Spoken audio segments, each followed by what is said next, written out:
Welcome to Global Marketing. In this unit, we will be talking about importing, exporting, and sourcing. In this unit, we will be looking at export selling and export marketing, organizational export activities, national policies on imports and exports, tariff systems, and key export participants. Export selling versus export marketing.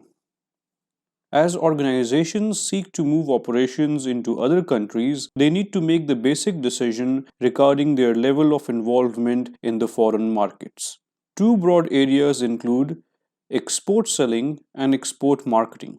Export selling does not involve tailoring the product, the price, or the promotional material to suit the requirements of the global markets. The only marketing mix element that differs is the place, that is, the country where the product is sold.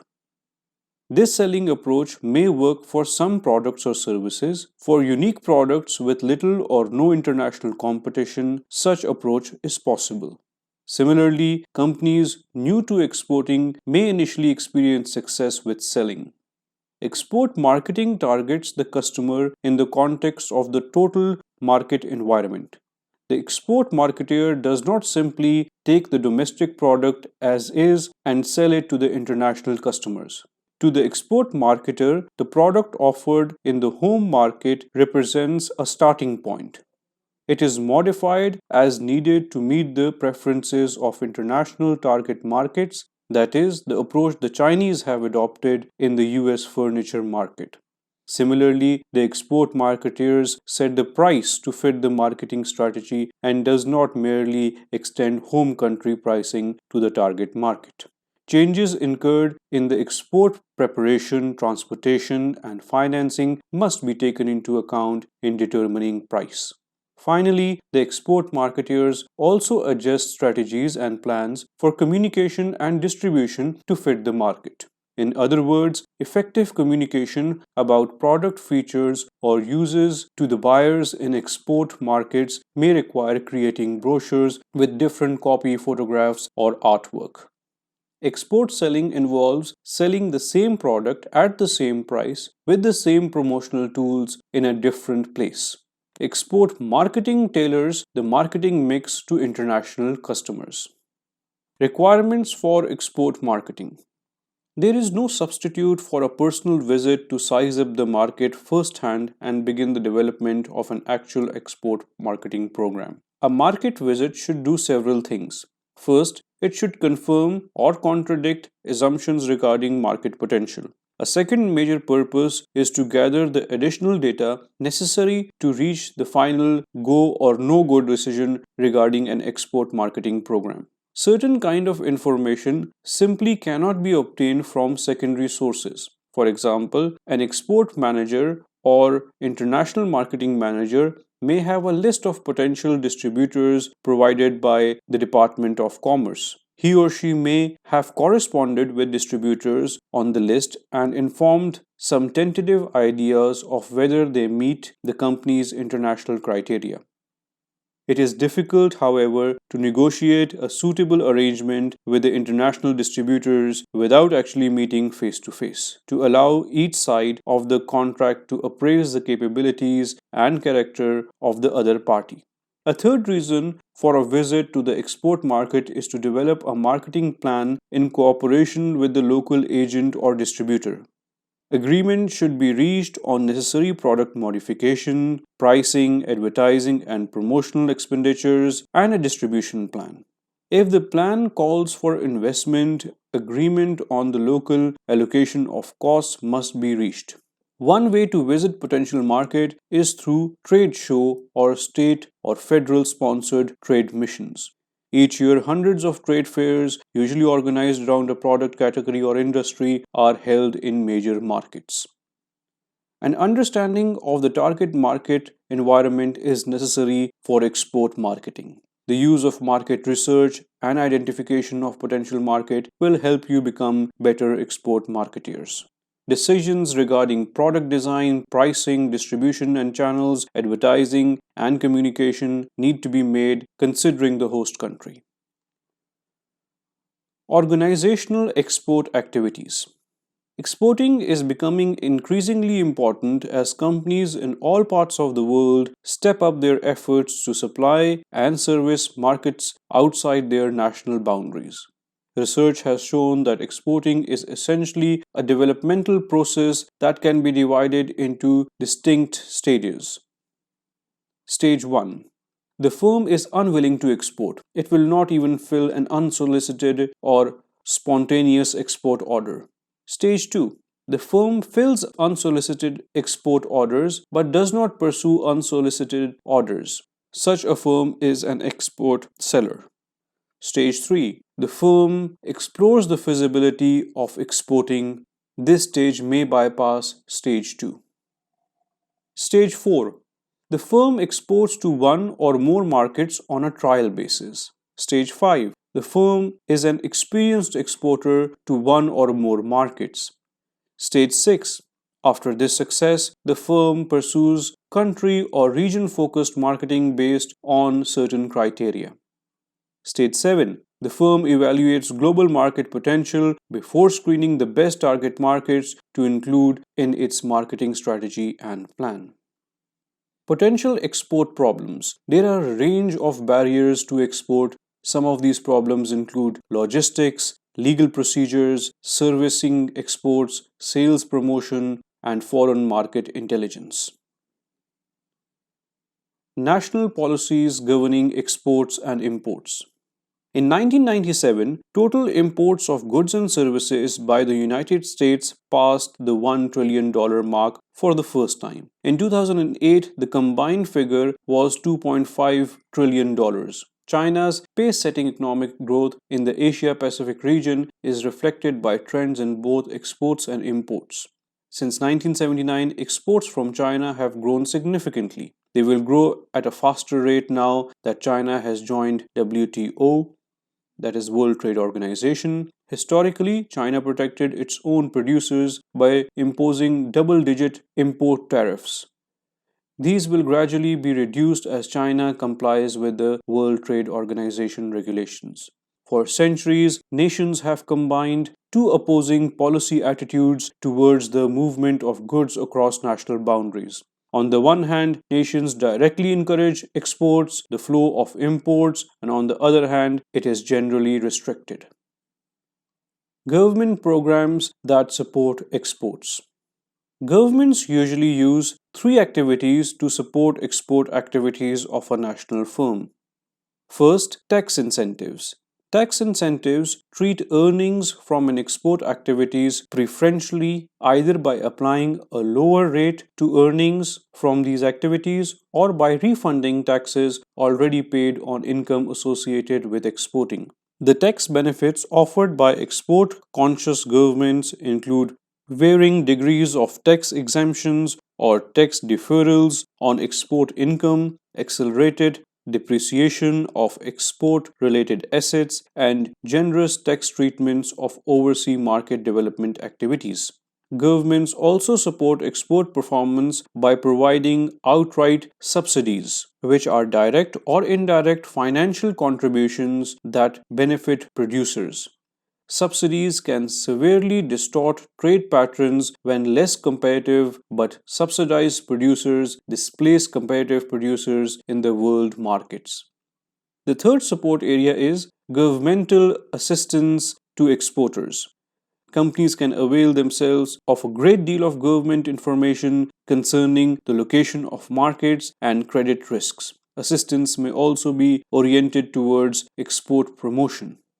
Finally, free trade zones are geographic areas that offer manufacturers simplified custom procedures, operational flexibility, and a general environment of relaxed regulations.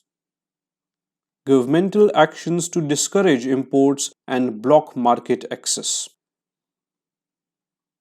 Measures such as tariffs, import controls, and a host of non-tariff barriers are designed to limit the inward flow of goods. Tariffs can be thought of as the 3 R's of global business: rules, rate schedules or duties, and regulations of individual countries. A non-tariff barrier (NTB) is any measure other than a tariff that is deterrent or obstacle to the sale of products in a foreign market. NTBs are also known as hidden trade barriers. A quota is a government imposed limit or restriction on the number of units or the total value of a particular product or product category that can be imported. Quotas are designed to protect domestic producers. In 2005, for example, the textile producers in Italy and other European countries were granted quota on 10 categories of textile imports from China. The quotas that ran through the end of 2007 were designed to give European producers an opportunity to prepare for increased competition. Discriminatory procurement policies. Discriminatory procurement policies can take the form of government rules and administrative regulations that give local vendors priority. Custom procedures. Custom procedures are considered restrictive if they are administered in a way that makes compliance difficult and expensive. Discriminatory exchange rate policies. Discriminatory exchange rate policies distort trade in much the same way as selective import duties and export subsidies. As noted earlier, some Western policymakers have argued that China is pursuing policies that ensure an artificially weak currency, which results in Chinese goods having competitive price edge in the world market. Restrictive administrative and technical regulations. Restrictive administrative and technical regulations can also create barriers to trade. They may take the form of anti-dumping regulations, product size regulations, and safety and health regulations. In the US, safety and pollution regulations in the auto industry have forced some automakers to withdraw certain models and are generally expensive with which to comply. Tariff systems. Tariff systems provide either a single rate of duty for each item applicable to all countries or two or more rates applicable to different countries or groups of countries. Tariffs are usually grouped in two classifications. The single column tariff is a simplest type of tariff, a schedule of duties in which the rate applies to imports from all countries on the same basis. Under the two-column tariff, column 1 includes general duties plus special duties indicating reduced rates determined by tariff negotiations with other countries. Preferential trade. A preferential trade is a reduced tariff applied to imports from certain countries. GATT, or the General Agreement on Tariffs and Trade, prohibits the use of preferential tariffs with three major exemptions. First are the historical preference agreements such as the British Commonwealth Preference and similar agreements that existed before GATT. Second, preference schemes that are a part of formal economic integration treaty such as free trade areas or common markets are included. Third, industrial countries are permitted to grant preferential market access to companies based in less developed countries. The United States is now a signatory to the GATT Customs Valuation Code. US Customs Value Law was amended in 1980 to conform to the GATT valuation standards. Under the code, the primary basis of customs valuation is transaction value. As the name implies, transaction value is defined as the actual individual transaction price paid by the buyer to the seller of the goods being valued. In instances where the buyer and seller are related parties, for example, when Honda's US manufacturing subsidiary purchases parts from Japan, customs authorities have the right to scrutinize the transfer price to make sure it is fair reflection of the market value. In the 1980s, the US Treasury Department began a major investigation into the transfer prices charged by Japanese automobiles to their US subsidiaries. It charged that the Japanese paid virtually no US income taxes because of their loss on the millions of cars they imported into the US each year. Customs duties. As defined by one expert on global trade, Duties are taxes that punish individuals for making choice for which their government disapprove. Before World War II, specific duties were widely used and tariffs of many countries, particularly those in Europe and Latin America, were extremely complex. During the past half century, the trend has been towards the conversion to ad valorem duties, that is, duties expressed in a certain percentage of the value of goods. It is known as ad valorem duty. Customs duties are divided into two categories. They may be calculated either as a percentage of the value of goods, that is ad valorem duties, as a specific amount per unit, that is specific duty, or as a combination of both of these methods. Other duties and import charges. Anti-dumping duties. Anti-dumping duties are most applied to products that are also manufactured or grown in the importing country. In the United States, the anti-dumping duties are assessed after the Commerce Department finds a foreign company guilty of dumping and the International Trade Commission rules that the dumped product injured the American companies. So, dumping is the sale of merchandise in export markets at unfair prices. It involves special import charges equal to dumping margins. Countervailing duties or CVDs. Countervailing duties are additional duties charged to offset subsidies granted in the exporting country. Variable import levies. Variable import charges applies to certain categories of imported agricultural products. If prices of import products would undercut those of domestic products, the effect of these levies would be to raise the price of the imported products to the domestic price level. Temporary surcharges. Temporary surcharges have been introduced from time to time by certain countries such as United Kingdom and United States to provide additional protection to local industry and in particular in response to balance of payments deficits. Key export participants. Anyone with responsibilities for exporting should be familiar with some of the people and organizations who can assist with various tasks. Some of these, including purchasing agents, export brokers, and export merchants, have no assignments of responsibility from the client.